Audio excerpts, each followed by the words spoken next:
Hi, this is Miss Cox, and in this video I will be showing you how to have your characters bounce off walls and bounce off each other. So, right now I have two sprites. I have Gobo and I have Ghost 1. I'm going to change his name to just Ghost. And basically, right now I have it programmed that my Ghost, when the flag is clicked, forever moves forward. Very exciting. Now, let's first get him to bounce off the edge of the screen so he doesn't just leave the screen. To do that, all I need to do is grab this block that says if on edge, bounce. I grab that and make sure that's inside the forever loop here because I want him to forever move and also forever be checking if he's on the edge to bounce. So here's what this looks like. Oh, let's get rid of Gobo. Go away, Gobo. There we go. So, as you can see, let me go back to Gobo. I'm sorry, the Ghost. As you can see, he's bouncing, but you might not like the fact that he's bouncing upside down. To fix that, you have to go in here to set rotation style. And that basically is, hey, what kind of rotation do you want him to have when he's bouncing? If you choose left-right, you'll see he stays in the kind of correct position. If you have him be all around, you'll see he rotates around. Let's keep him to left-right so he looks a little more normal. So that's the basics for bounce. If you want somebody to bounce, just use that if on edge bounce. The problem is, oftentimes we want our sprites to bounce off each other or to bounce off other colors or things like that. To do that, let's say I want him to bounce off Gobo if he hits Gobo accidentally. So what I'm going to do is tell him to basically sense. So I'm going to have to do a sensing one. If, it'll be an if-then statement. If he's touching Gobo, I'll change it to Gobo.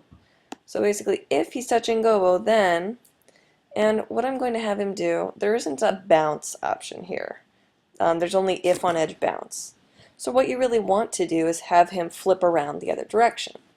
What is that in terms of degrees?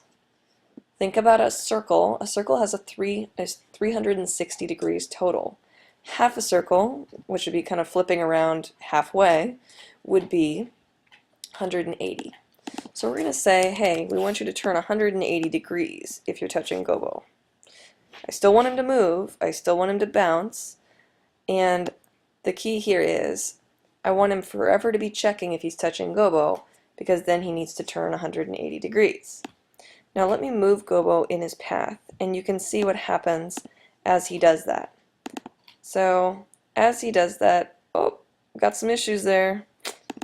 Now, what's the problem? The problem is that he's turning 180 degrees. It might actually be the position of Gobo. Let's see. Let's see, or does he still get stuck? Nope. I think it was just a weird angle he hit Gobo at.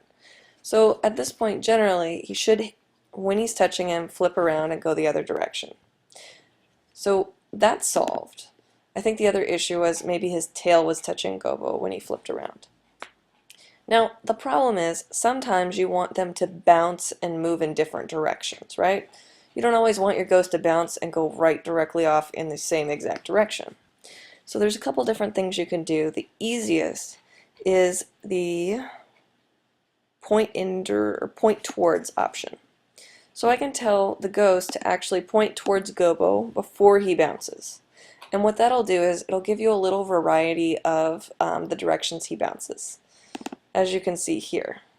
Now he's bouncing in some different directions, and we have a much more interesting pattern as he bounces around.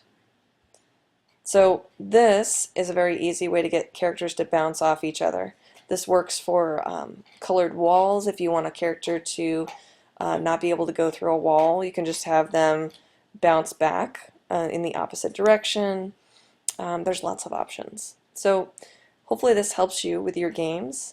But I think the bounce function off edges and also being able to bounce off characters and sprites is very helpful as well.